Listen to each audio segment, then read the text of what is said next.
On va s'intéresser à présent au caractère polaire de la molécule d'eau.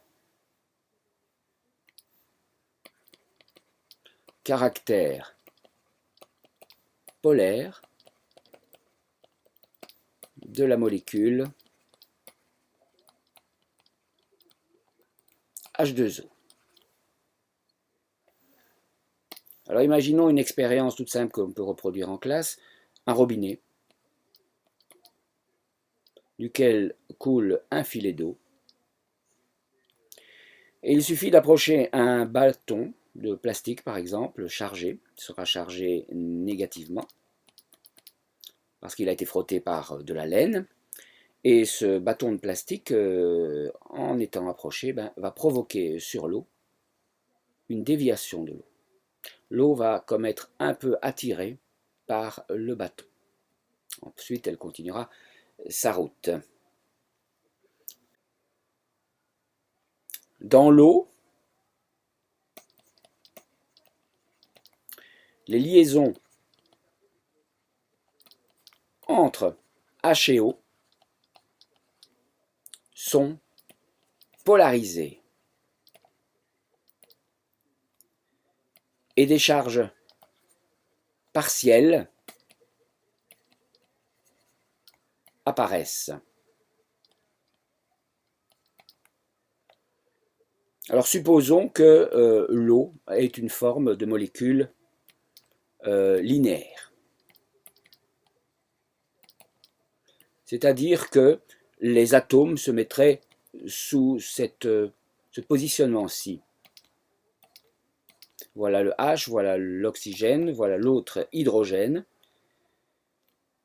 et les liaisons polarisées vers l'oxygène. Apparaîtraient des charges partielles delta plus sur H, et évidemment 2 delta moins sur deux charges partielles négatives, donc sur l'oxygène. Seulement, sous cette forme-ci, eh bien, ces deux charges positives, ces charges partielles positives, équivaudraient à une charge de delta plus située ici au milieu, c'est-à-dire au même endroit que les deux charges delta moins. Ce qui implique que les charges vont se neutraliser. En tout cas, les charges partielles, bien entendu. Et ce qui veut dire que si on tient compte de l'expérience qui a lieu ici, qui ne montre absolument pas que l'eau semble neutre par rapport au bâton qui réussit à agir sur elle, on peut dire que la molécule est non linéaire, car on peut réaliser l'expérience ci-dessus.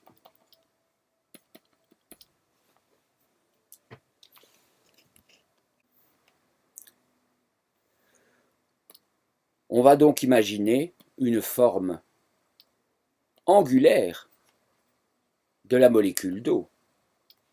Et en effet, les études montrent que la molécule d'eau se présente plutôt sous cette forme-ci, avec toujours des charges partielles positives sur les H, deux charges partielles négatives ici, et évidemment, ces deux charges positives peuvent être remplacées quelque part par une charge partielle positive située entre elles deux. Alors si on voit qu'il y a ici une charge partielle négative, une charge partielle positive, eh bien le modèle, la représentation habituelle de l'eau peut être en toute simplicité cette représentation dipolaire qui montre une molécule qui aurait un côté légèrement négatif et un autre côté légèrement positif. Ce sont évidemment ceux-ci les deux pôles distincts de la molécule d'eau. On parle donc de dipôle électrique.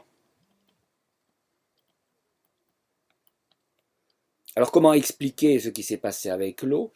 Avant de le faire, je rappelle néanmoins que la molécule d'eau, on dit parfois que c'est la tête de Mickey. En effet, voici une molécule d'eau avec avec l'oxygène et les hydrogènes, un ours, un Mickey. En réalité, si on reprend cette représentation-ci, si on devait représenter donc avec des boules la molécule, eh bien, on emploierait cette représentation-ci, où l'oxygène serait la grosse boule que voici, et puis les hydrogènes attachés à cette boule, avec évidemment toujours les charges partielles correspondantes. Oups. Alors, que se passe-t-il finalement quand on approche le bâton chargé négativement? Il y a plein de charges négatives qui sont là, un peu statiques sur le bâton frotté par la laine juste avant. Eh bien, le filet d'eau, quand il va passer, il va être dévié par attraction, parce que finalement, si on prend les molécules d'eau comme étant des dipôles électriques qui sont en train de chuter les uns à côté des autres, bien voilà un petit peu ce qu'on pourrait dire, c'est que voilà, les dipôles s'approchent, ils sont un peu dans tous les sens, mais quand ils sont au plus près du bâton, on va dire ici, eh bien, à ce moment-là, ils se mettent tous comme ceci, c'est-à-dire le plus du côté du bâton chargé négativement. Et puis ensuite, quand ils se trouvent plus loin, ben, on peut imaginer que là, ils reprennent des positions tout à fait aléatoires. Et donc on voit ici que ces quelques molécules plus proches du bâton, eh bien, sont comme attirées, elles se mettent, en tout cas elles s'orientent de telle manière que le plus se trouve du côté moins et le moins, bien entendu, repoussé qu'il est par le moins, se trouve de l'autre côté. Alors on pourrait se dire, mais enfin c'est des plus et des moins, pourquoi est-ce que c'est quand même attiré? Il y a tout de même des plus et des moins, le moins en face des moins se repousse, les plus en face des moins s'attirent. Pourquoi est-ce que ça l'emporte? Tout simplement parce qu'il y a une légère différence de distance et que ça compte. Donc si je prends la distance entre des charges négatives du bâton et la charge positive qui est là devant, ce serait une distance D1.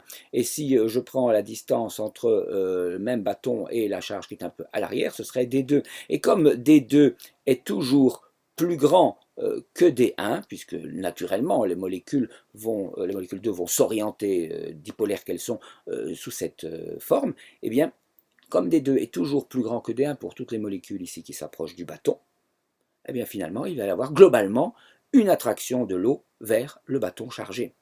Autrement dit, globalement, les plus et les moins vont entraîner une attraction, comme ça se fait en général, les plus et les moins s'attirent, qui sera plus grande, parce que la distance est plus petite, que la répulsion qu'il y aura entre les moins et les moins. Il est à signaler que si c'était un bâton de verre qui serait chargé positivement parce qu'il a été frotté par exemple par de la soie, eh bien j'aurais les molécules dans l'autre sens et il y aurait exactement le phénomène. Le même phénomène, j'aurais les moins du côté du bâton chargé positivement et les plus de l'autre côté avec la même différence de distance qui fait que globalement le filet d'eau serait quand même attiré.